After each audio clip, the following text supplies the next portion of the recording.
right now. Nicolas Roye. Yeah, I want to apologize. I've been calling you Roye all week. Roye, because I figure you play That's fine. Octane.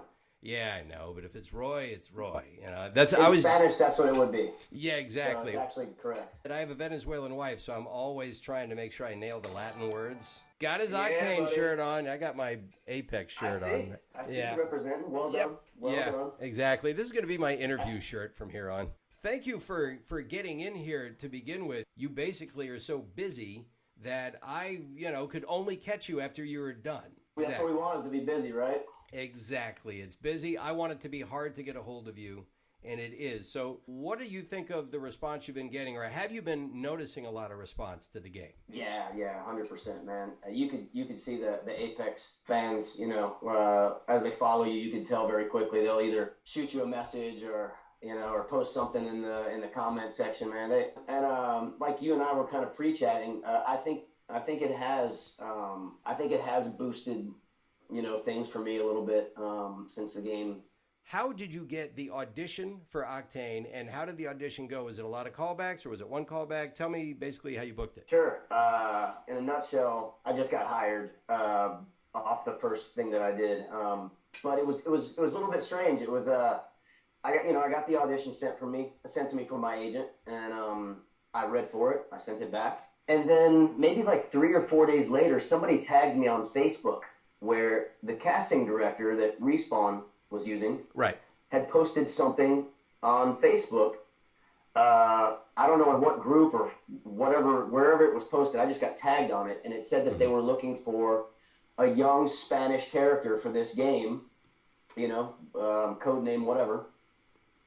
Somebody tagged me on it, and I looked at it, and I looked at the little breakdown. I said, yeah, okay, well, so I submitted for it, and I could tell it was the same thing that I'd already read for through my agency. Like the verbiage was the same, the description was the same, and so I was like, man, I just sent for this thing like 4 or 5 days ago, but what, whatever, I'll just send it directly to the casting director, I guess. Sure. So I did, and then I just got hired. I never had any callback. No callback. That's okay. That's 2 in a row now. Justine Watson didn't have a callback either. So yeah, that's what I heard. Yeah. Yeah, nice. That must be nice. I had a callback. Everybody else probably had callbacks. Cool. Hey, when they know, maybe they it's know. like you said. I think I heard you say that on her stream. Like maybe it was just I was like, okay, we don't need to look any further. You know what? Sometimes it happens that way. Sometimes it's just, this guy is obviously Octane, and frankly, after playing the game and after being killed by Octane, I don't know how many times, I cannot imagine anyone else's voice being Octane. So, oh man, good on you. Yeah, good on you. Okay, so in the meantime, you this is not nearly your first rodeo as far as video games go. You've been doing them for a while, correct? Yeah, I work on a lot of video games, man. I remember, it's funny, I remember a time, I started voiceover probably in 2008, I think was when I first actually got an agent and started submitting, trying to get out there or whatever. But I remember early on saying like, man, I can't wait to get in some video games, God, I can't wait till that happens. And it took a couple of years. Yeah, I stayed pretty busy working on video games, man, more so than anything else lately. You're having a moment in the video game world, that's for sure, and that's good. Yeah, there's some good things happening, man. It's been beautiful. Tell us, how did you get into show business? Because you told me the other day when we chatted, it's been over 20 years that you've been in the game, right? Yeah, right on. I did my first play when I was actually a senior in high school, but I didn't. That didn't make me think that I wanted to be an actor or anything like that. I got into graphic design in college, and after my first year of college, a friend of mine from Pakistan actually asked me to take an acting class with him because he thought it'd be fun for us to be in there together and be acting like silly animals and stuff. And so I was like, man, I don't know if I want to do that. That's kind of.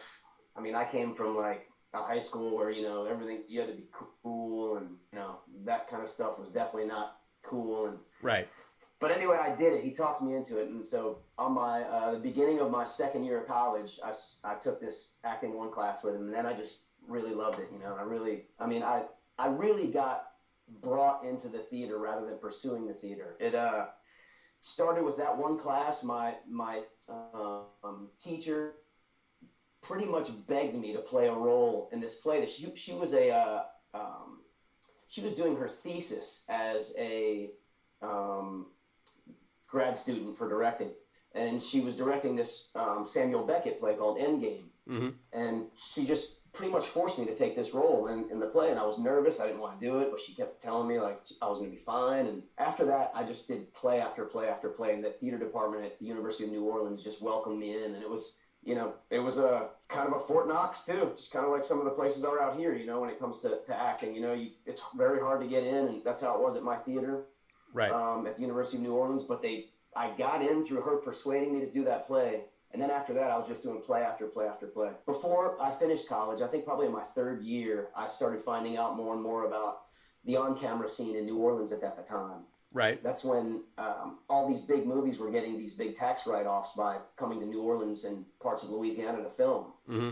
And so I got an agent. I got lucky and I got an agent in New Orleans. I started getting little tiny one-liners in some movies and stuff like that. Mm-hmm. And I got some commercial work, and next thing you know, I was like, man, when I graduate, I'm going to Los Angeles. Right. And that's what happened. So right after graduation, no time to because New Orleans has a pretty thriving production scene, doesn't it? Yeah. At that time, it was just kind of scratching the surface, really. Okay.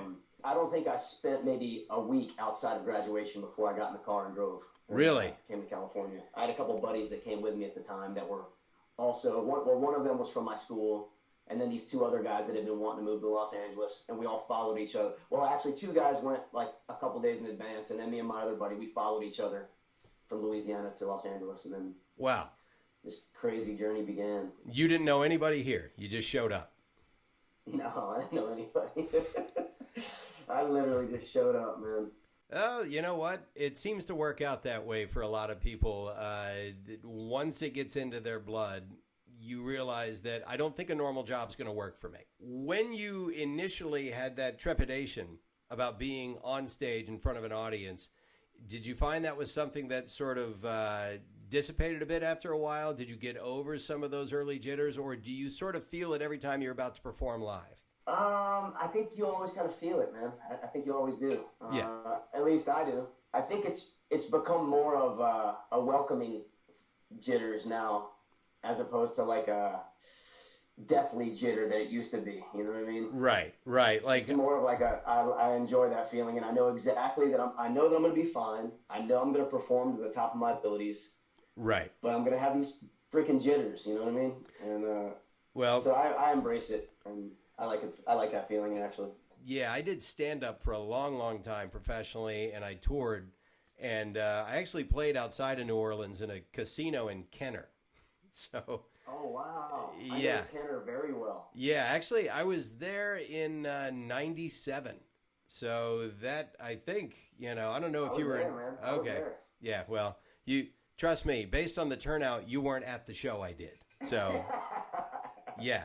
Okay, now, did you grow up in New Orleans? Did you grow up in Louisiana? I did. I was born in New Jersey. I lived there until I was about 7. And then my dad took us to Louisiana. And I was pretty much raised in a little suburb about 15 miles outside of New Orleans. And then I lived in New Orleans as well. Wow. So, yeah, I was pretty much raised out there. I have not met many people that live in New Orleans because it is one of the more exciting cities you could go to. And usually once they're there, they don't leave. But then again, if you're getting into the acting world, you can't. There are really only 2 cities to make a real go of it, if it's going to be full time. Yeah, that's true. Yeah. Now, that's true. I was blessed that I ended up in that area coming up in the arts. Right. Because it's super conducive to being an artist, and it works well. I feel that a lot of people that get training in New Orleans or many different parts of Louisiana, I feel like they fare well. They have really good acting programs out there. My university at that time was known as like one of the premier acting programs or theater programs. So I was fortunate to be there and fortunate to go to that school. I realize now how much that really helped me.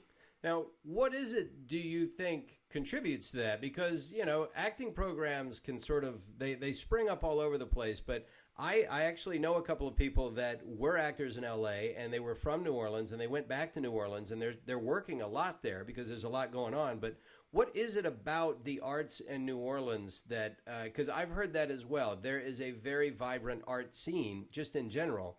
Do you think it's the age of the city, or is it the pedigree of the city? It's almost something in the ether, you know? It's like something Right.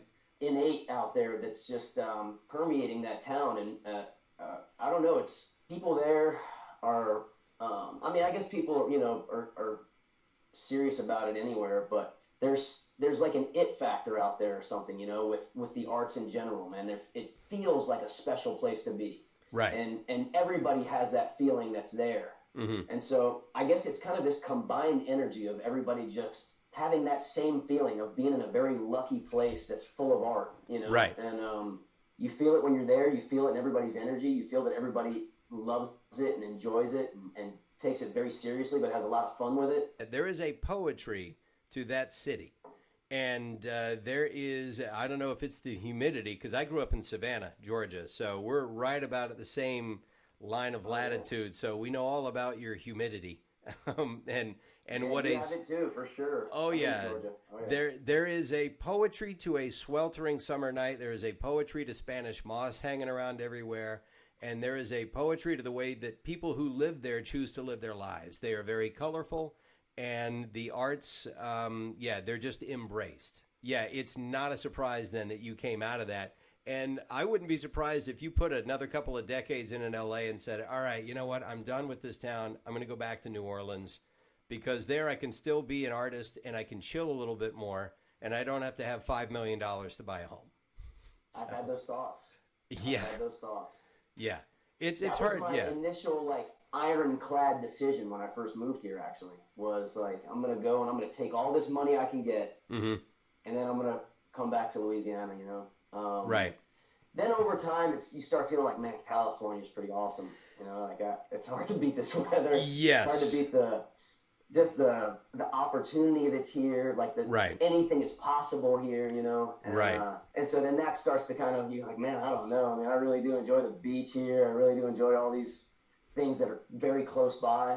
Yeah. But then now I've been out here a really good while. Now it's kind of like maybe I would go back to Louisiana, you know, in the end. Who knows? I've been ruined by big cities. Everything you want is here. In that you can find any kind of weather, any kind of terrain you want within about a 2-hour drive. The weather is almost always spectacular. And on top of that, yes, everything happens here. I got to work with the documentarian, the director, Werner Herzog, who I think you might be. Yeah, exactly. I love Werner Herzog. Yeah. Yeah, when I got to work on a project with him just peripherally, based on the show that I get to be on, and I overheard him talking to the director, and Werner lives here in L.A., which I could not imagine. Yeah, he was there for the table read, he was there for the record, and he said, one of the things I love about Los Angeles is that all things come through here. Technology, the arts. I know, I couldn't help being around him. Yeah, I start talking like him. But he's right. Tesla is here. They have a big track out, I think, near Torrance. The arts, cinema, TV shows, everything, even finance, a lot of, he says, it eventually all ends up here. And he was not wrong. And so it's hard to leave that nexus of all things being possible. I understand. It is.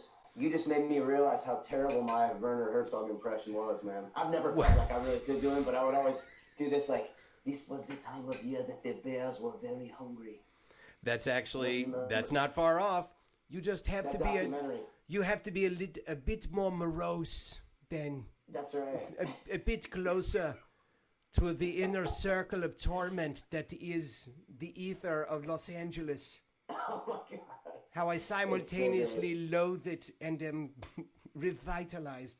Yeah, I know. I said, go see Grizzly, man. That's what we're saying. You got his dialogue and everything down, man. That's incredible. I practice. Well, we should get into that because coming from New Orleans, I'm sure, like, first of all, my attachment to New Orleans is this. My son is named Remy, and I named him Remy for basically 2 reasons. One, because I'm a huge X-Men fan, and I got to play Remy LeBeau, Gambit, for a video game a few years ago.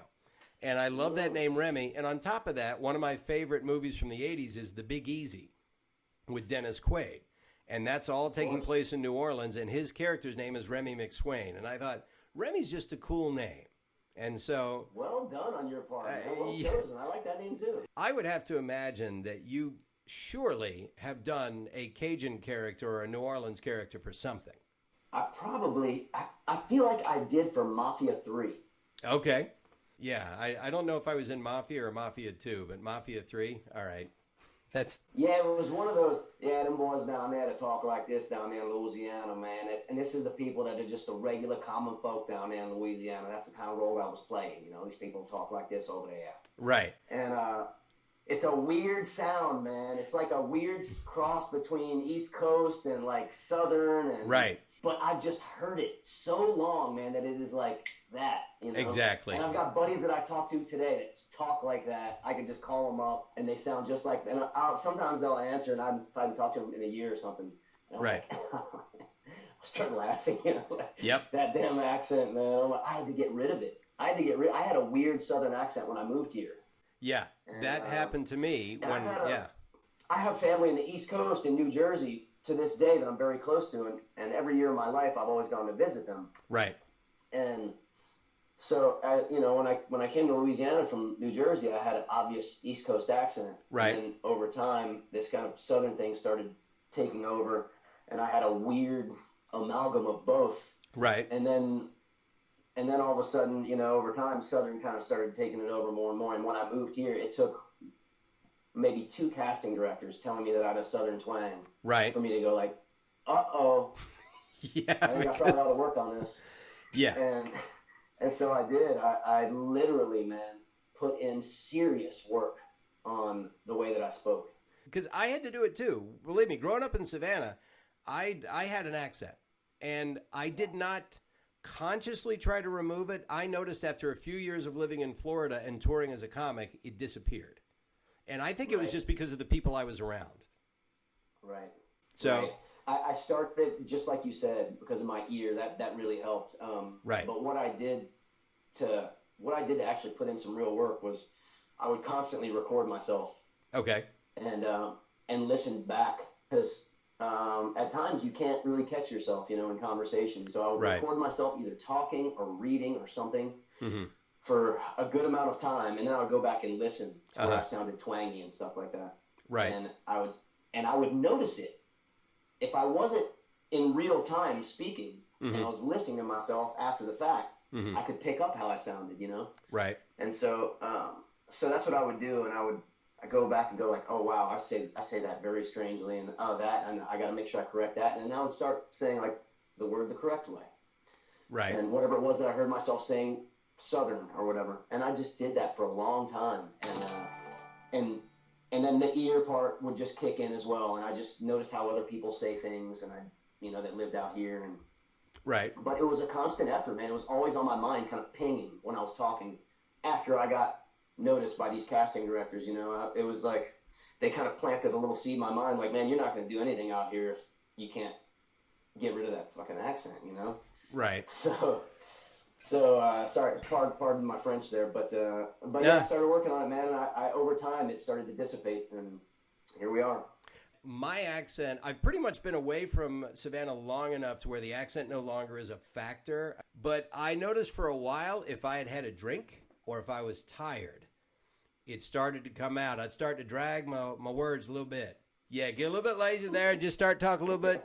Even, you know, everybody thinks people in the South talk slow all the time. That ain't always the way it happens there, especially if you go try to buy yourself a car. Yeah, but let me tell you, the New Orleans one, like you said, it is not an easy accent to do. Like, I was doing your standard Hollywood Cajun, but that real Cajun almost sounds like it came by way of Boston. I mean, there's something happening with their vowels that just, it's, you know, the nuts and bolts of it is not easy at all. Yeah, man. Thank God I was just like sponging it up while I lived there, man. Yeah. Listening to how everybody talked, you know, and I probably sounded a little bit like that at a certain point, but yeah, man, it's probably one of the toughest ones that I've ever had to, you know. There was a point too where I think when they were casting that game, probably that Mafia game, I think there was a point where I hadn't really done it in a long time, right? And I started kind of messing around. And I was like, am I a little off or what? Right. And so I would have to go back to calling some friends, man, and getting some people on the phone and kind of reworking it and getting it back again, because I felt like I was just falling a little short. It wasn't accurate, you know, and it's a tough one though, man. What do you do, especially with all the training you've had? What do you do on a daily basis or just on a regular basis to keep yourself sharp, acting-wise, performing-wise? Well, you probably know this, Chris, but I mean, man, I probably have to say that on an average day, I'm probably recording between 5 and 10 auditions on a regular basis. Right. Outside of work, and thank goodness, thank the universe. Knock on wood. That now I work more than I don't work these days. You know, I work a lot more than I don't work. Right. So I'd say on average between 3 and 5 days a week, I'm working on something. You know, and that right there, combined with when you get home from work, getting back in the studio, when you're working and in your spare time, you're constantly auditioning. I feel like you can't help but stay sharp. Yeah. I haven't had an extreme lull, thank goodness, in a long time. That's great. But if I did, I would be constantly recording stuff just to stay sharp on whether it be just my auditions or watching movies or that's another big thing that I've done in my own career, man, was that I feel like maybe held me up for a long time wasn't putting in the homework of watching what's out there. Right. Because like you just want to get jobs. Yeah. You don't want to like watch every damn animated movie that comes out and watch every animated series that's out, and you still want to make time for that. But I eventually started realizing that I needed to. Right. And so early on, I started putting in these hours of actually watching things and seeing how people were performing. Right. Seeing how their performances are different from like something you're doing, like The Simpsons. Right. And like a video game, like a Call of Duty video game. Right. Or a different video game that's like maybe a fantasy game or something like that. These performances have different nuances, different levels, different types of energy that you have to bring to it, or you're never going to get hired if you don't figure out these nuances, Right. And until somebody kind of smacks you in the face with that reality that you've got to know what these things are like before you read for them. Yeah. You can't just go read for a DreamWorks series and think you're going to be right on if you don't know what the hell the last DreamWorks series was like and what the performances were like. Right. And you have no concept of it. Mm-hmm. And a lot of people are doing that, especially like a lot of, and hey man, we all have to learn in our own time in our own way. And I get that. But a lot of, when I came in, I was an on-camera actor that was coming into voiceover. Right. And you think you have enough tools already. Yeah. And you just kind of go in and you start recording stuff, man, for an agent. Your agent. You start recording stuff. And they're probably thinking, like, that's not going to qualify. That audition he just turned in is not going to. Maybe you're a good TV actor, but that's not going to qualify. You know what I mean? It's a different approach, isn't it? Yeah. Well, actually, why don't you share that with some of the folks? I did just enough TV acting when I was starting out to know what it's like, but I didn't really build a career in it. It's been more voice acting. But are you auditioning for a lot of on-camera stuff, or are you mainly devoting your time to voice acting? No, I retired, man. You're retired from on-camera. You realize just how good you have it right now, that you don't have to get new headshots, you don't have to drive everywhere for your auditions. That was a big paradigm shift for me, actually, man, a long time ago. 2008, I believe it was, 2008 or 2009, somewhere around there, maybe it was 2009. I had a talk with my new voiceover agent at the time, where I'd started getting some work pretty quick in voiceover when I got in, commercial work, and I had some kind of straggler agents and managers on the on-camera side that was still. I was at the end of the rope on that end, and, but I was still kind of hanging on a little bit, and I had a talk with my agent, my voiceover agent at the time, and I was like, I'm thinking about letting all this go. And I feel like if I do that, I could fly with voiceover.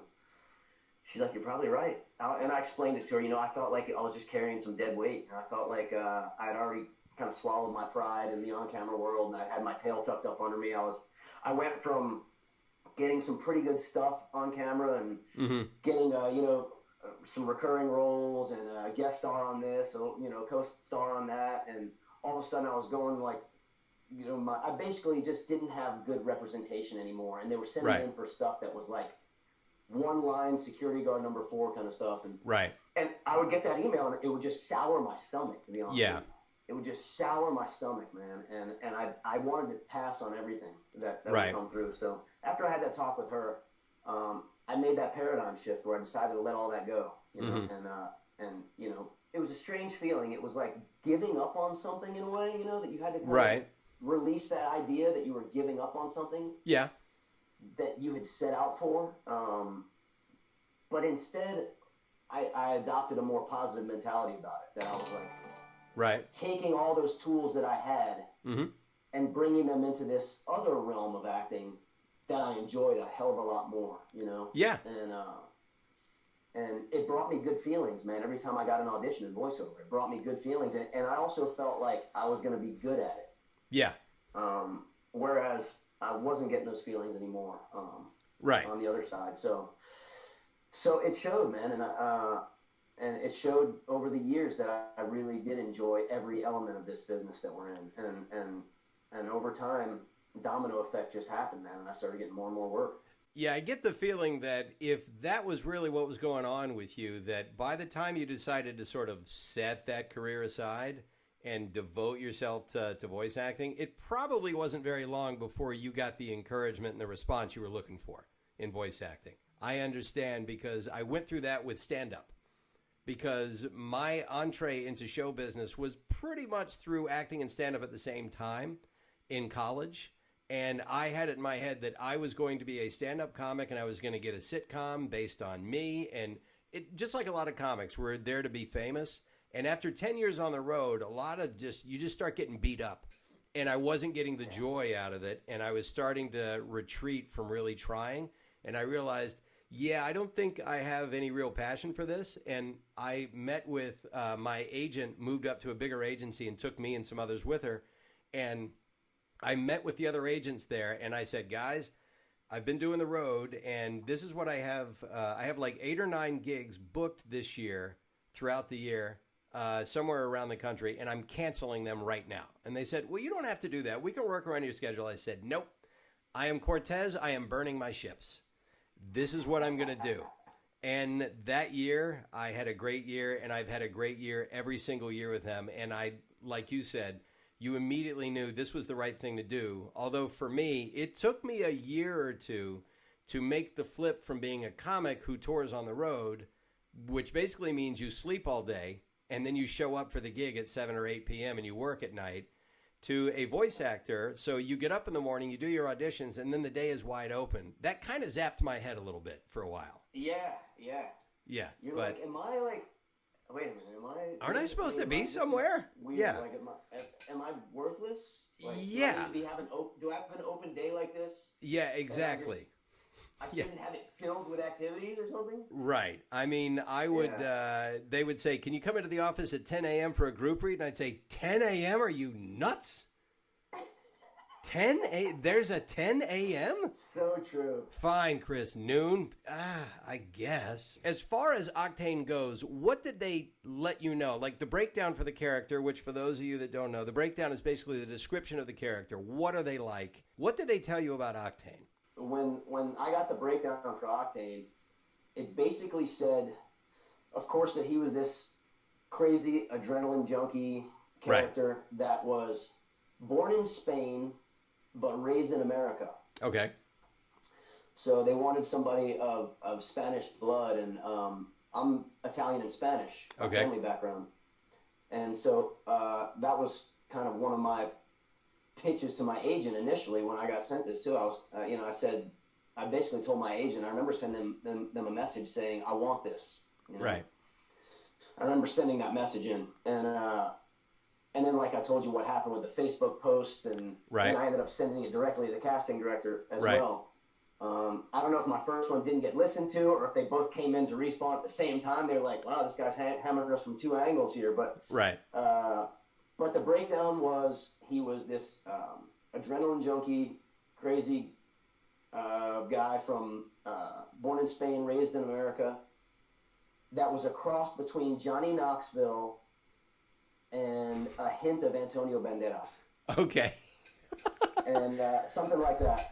I could be paraphrasing this a little, but it was something pretty much like that. I remember that it was like Johnny Knoxville, Steve-O, or something like that. Right. And a hint of Antonio Banderas. And I was like, I didn't even have to hardly think about it, man. I just felt like, I feel like I could spit something out real quick, you know, what this guy would sound like.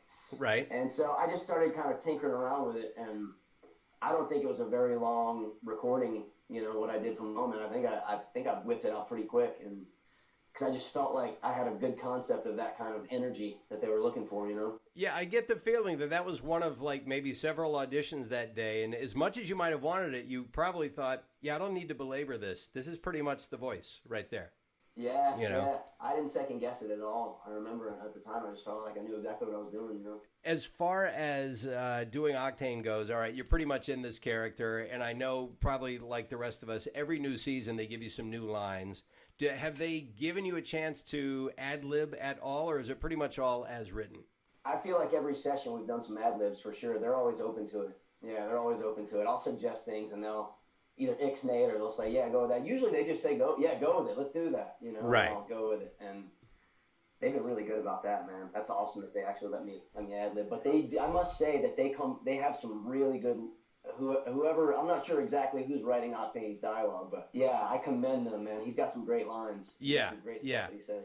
Now, you're not like a really active gamer, but you did manage to play the game a little bit when it first came out, and maybe at I think they had an event as well where they let you try the game out. I'll tell you what, Chris, if you give me like an 8-bit system with Contra, and I will whip ass, man, all day on that stuff. But Contra. You put me on this damn game, and I am god awful, man. I am god awful. See, I have played it a number of times, and yeah, I played it at EA Play earlier this year, and then I just played it recently over at Respawn. Okay. And I told you it was funny, man. One of the developers, he was excited to have me come and play, you know, and so he had it all set up. He's like, dude, you want to come, you know, come? I was like, sure. He's like setting it all up for me, and they were showing me before it was released. They were showing me all the Halloween skins. Right. And so anyway, he gets me all set up, and I'm playing, I guess probably like 2.5 minutes or something like that. Right. And then I go like open a box, and I'm trying to get what the hell was in that box, man? I don't know if it was a weapon or something in that box. Yeah. And he's telling me like, just hit, man, grab it, just grab it. And I was like, I'm trying. It's not letting me grab it. And he's like, you hitting X or whatever it was. I was like, yeah. And then he goes, hold on a second. And like, I froze up the whole floor somehow. Like the entire floor, man. Everybody's system was frozen. Usually it takes me to do something like that. Yeah. Like everybody's like, yep, mine too. Yep. Yeah, we're all down. We're all down. This is where you walk out of there thinking, I should have stood up and said, adios, amigos, and just left. You have been Octane. Yeah. I think when I sat down, I did say, let's go. I think when I first sat down. Exactly. And it was too much talent for the system to handle. That's the excuse I'm going with right there. Are there any misconceptions people have about you, or you feel like they maybe have about voice acting or voice actors in general? Do you feel like people pretty much have the right idea of what it's like to be an actor, or do you think maybe there's some common misconceptions out there? Yeah, that's interesting. Man, I mean, we could vamp on this for a half hour for sure, man. There's a big part to the mental game in what we do. There's an enormous part to the mental game in probably the performing arts in general, you know, where we're all these independent contractors and our money depends on you and only you, you know. Everything that you make depends on not just the tools in your belt, not just your preparation, not just all the classes you've taken, not just all the voiceover workshops you've taken, not just the theater training and you working out and being healthy and taking care of yourself, but there's like a mental game to it too that, for example, you know, agents are big on telling actors, like, it's really competitive out there, you know, there's a lot of competition. Yeah. And thank God early on, I've always adopted the mentality, like, you're against yourself. You're against yourself, man. There is no competition. You're against yourself in everything that you do in this business. If you start getting in your head that there's a lot of freaking competition out there and that it's tough and that somebody can do a dialect better than you and that somebody's been around longer than you, you're not going to get hired for because you've already beat yourself mentally. You're already putting that energy out there that you feel like you're not good enough. You know what I mean? You're putting that energy out there that, like, you might not be schooled enough, you might not have the best dialects, you might not, whatever, you know? So I think that that's the most important, aside of, we all have to have tools in our belt. We all have to have taken some real acting classes. We all have to have taken done some studying and discovered the nuances of voice acting, but that part of it right there beats a lot of people. And if you can conquer that mental game, that bulletproof mindset, you know, is kind of what I feel like I've always had. That's kept me in here this long. It probably kept you in here in the game as long as you've been in the game. Yeah. You have to have it, whether you understand that you have it or you just do have it. Because just like any acting, there's a lot of defeat and all that stuff. Yeah, that's whatever.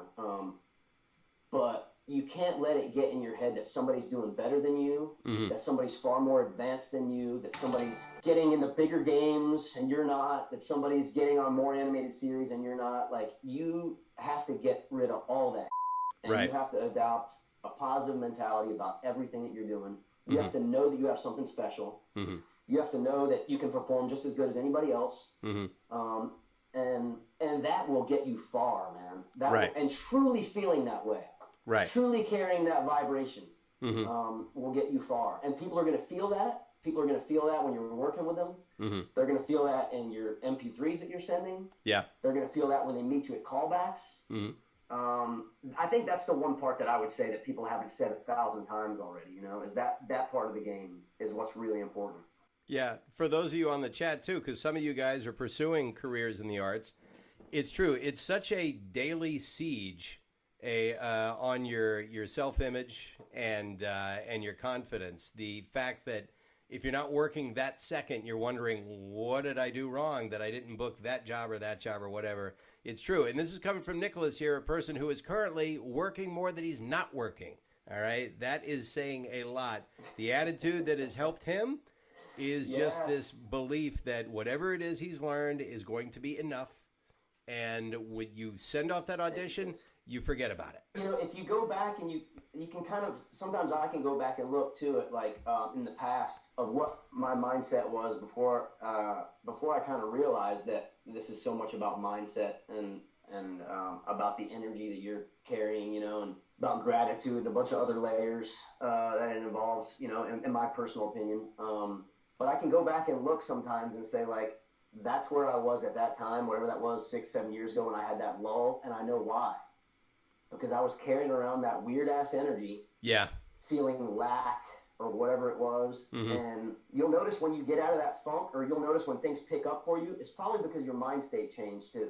Yeah. You know, it's probably because you start something good in life or whatever it was, change your vibration, change your energy. You started feeling good, and you started doing good work. You started putting good stuff out there. But I believe it all revolves around that, man. And I know in my own career, that's what I've seen. Like, for example, I think it was 2012 where I stopped all the part-time job that I had, which was a blessing, the part-time job that I had, and I just kind of started flying solo and voiceover, you know, after that. But in the last 3 years is when I started really paying attention, like really honing in on and having tunnel vision on everything that I'm doing and trying to really reach the next level. Because I just knew at a certain point, like where you're, for example, props, Chris, you've been doing a lot. You must have been doing a lot of really good stuff, man.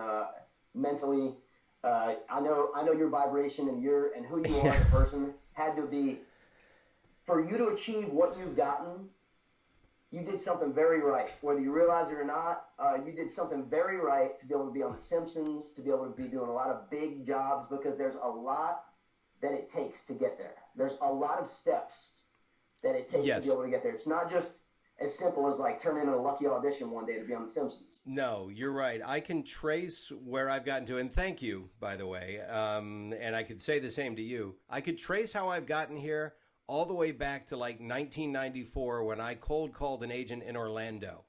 And I can take you step by step through major pivot points, how I got to here right now because of the way I took advantage of this and that opportunity. Right. With, by the way, nothing but failure in between. I mean, turn after turn of me doing the wrong thing and somehow managing to pick myself up and get over it. So, yes, it doesn't happen by accident. You work to get here. Ladies and gentlemen, the man in front of you has worked to get here, and you're seeing the result of it. And I think... Not at all, thank you. Diamond Girl, who, by the way, Diamond Girl has been doing cartwheels ever since you were announced as my next guest. She is a super duper fan of yours. She would love to hear Octane say, "Hola, Diamond." Hola, Diamond. Hola. There you go. Frankie Boy wants to know, how much Spanish do you know, and how did you pick it up? And he's very complimentary of your Spanish, by the way. I imagine you grew up in a Spanish-speaking household? So I started speaking Spanish actually in 6th grade, and Okay. I took it all the way through high school, and then it was my minor in college. Gotcha. And for whatever reason at that time, I just knew that I wanted to be able to speak it, that we had it in our bloodline, and so I took it pretty serious at that time, and it was tough in college actually, man. Spanish was, I had a Castilian professor.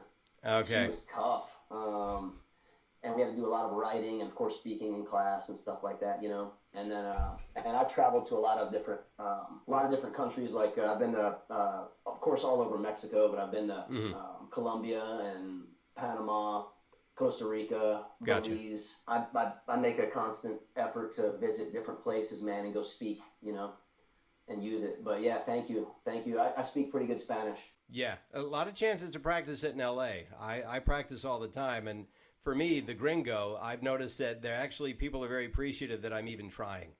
Crystallum Oxide would like to know, is curious as to whether it gets annoying sometimes when people mainly recognize you both from these two roles. I cannot speak for Nicholas. I don't mind getting recognized for any role. I do. If I'm being recognized, that just means something I did stuck in their head. Bring it. I don't mind at all. Yeah, it's a blessing to be recognized for whatever, whatever character. I mean, that means evidently you made some sort of impact in some way. And even if you can make an impact on a few people, man, that's pretty awesome, Yeah, absolutely. Daedara 1986 here says, "Hi, Nick. I'm curious about what your thoughts are on the pairing of Chuya and Dazai. Everyone seems to relationship them. It sounds like a couple of anime characters you've done." Bungo Stray Dogs.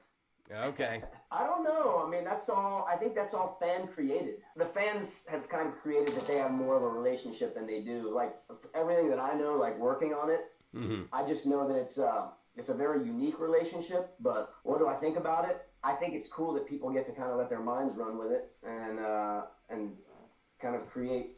There's all these things like images and stuff that artists are doing online. People are creating online with these two characters and their relationship, whether they're lovebirds or not or whatever. I think it's cool. I think it's great that that these guys have this kind of bond, this special bond that everybody kind of plays with, Spartathian Alex would like to know, and this is in all caps, so apparently they're very excited about it. Can both of you please say, "Never give up, never give in. You would make my life" in your voices, or "As you, I don't mind." This sounds like a very big deal for you, so I will say it as Pathfinder. Alex, never give up, never give in. If you do, I'll find you, and I'll be irate. Pathfinder would cry. High five. Your turn. Did you improv on that? No. Well, yeah, I improv that part of it. But yeah, they want you to say never give up, never give in. As whoever. Never give up. Never give in. Hey, I blew off my own legs. I haven't given up yet. I have not given up yet. Before we go, how can people find you on Twitter, Instagram, Facebook, wherever you are? How can we find you on social media or just in general online? My Instagram is just my name, NicolasRoye. And let me see what my Twitter is, actually. Oh, it's the Nicolas Roye. Okay. So I just started a Twitter like 4 or 5 months ago. Gotcha. Yeah. So still into that club. Okay. So his name on Instagram, Nicolas Roye, and then the Nicolas Roye on Twitter. Before we get out of here, let's take one more question, and then we will have you guys. Octane shirt looking? That Octane shirt looking good. Looking good. They love the Octane shirt. Thank you. Go ahead and give us an ad-lib scenario for Pathfinder to be talking to Octane. Maybe it's on the dropship before they're about to go in. What do you want us to be talking about? Pathfinder apparently found Octane's drugs. I actually kind of like that. All right, hey, where's my drugs? What do you mean? I just found this box marked "Do Not Touch, Pathfinder," and I ripped right into it. I think you need to share those drugs. How am I supposed to run fast? I feel kind of funny. How about you give it to me and I give it to you and we make things interesting? Wow, you're suddenly sounding really slow all of a sudden, Octane. Hi, friend. I think... Who's ready to fly on a zipline? I am. Well done. I think you have some wires crossed. Dude, you totally harshed my buzz. Can you get a buzz, actually? I have no idea. I'll ask my hard drive. Ladies and... You are really good at that, man. You are really good. Yeah, well, I practice in front of a mirror, while I'm driving. So it's very important. So if there's anything you'd like to say to the folks out there, the Apex fans, let it rip. Thank you, guys. Thank you. Y quiero decir gracias a la comunidad latina por su apoyo y por sus lindas palabras que me han dedicado. Muchas gracias por todo del corazón. Estoy viviendo mi sueño. Espero que ustedes están viviendo sus sueños, consiguiendo y buscando todo lo que quieren en la vida. Yo creo que esta es la forma de vivir. Y muchas gracias por todo. Muchas gracias, muchas gracias. Thank you guys, everybody, for your support. I read everybody's messages. Thanks to the Latin community for all your support as well. I just appreciate it. I appreciate it very much. And I think you're gonna see us for a good while. I think you're gonna see these characters for a good while, man. I'm really grateful for that. It's awesome to be part of this project. Absolutely. And by the way, with the Spanish, ¿puedo repetirlo, por favor? No lo entendí. I didn't. Oh, okay. I didn't get any of that. Yeah. No, I'm kidding. Well, you can say it in English if you want, but I understood like 5 words. But yeah, I had a feeling you understood it. Yeah, I had a feeling. A little bit. Well, demasiado rápido para mí entender. Como mi esposa. Look out for Nicolas Roye. Check his IMDb because that thing's gonna start exploding. And thank you. I love you, man, and I appreciate you reaching out to have me on here. Right back at you. It was my pleasure.